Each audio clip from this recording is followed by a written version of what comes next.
पिल्लू राणी.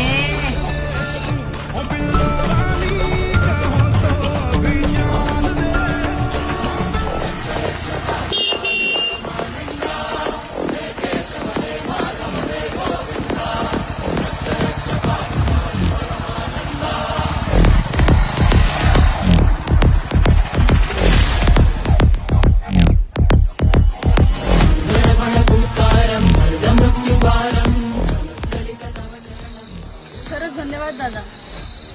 ताई, एक मिनिट, एक विचारू. हो. भलेही मी तुमच्या मदतीसाठी आलो होतो, पण तरी तुम्हाला वाटलंच असेल ना की मी त्यांच्यातलाच एक आहे.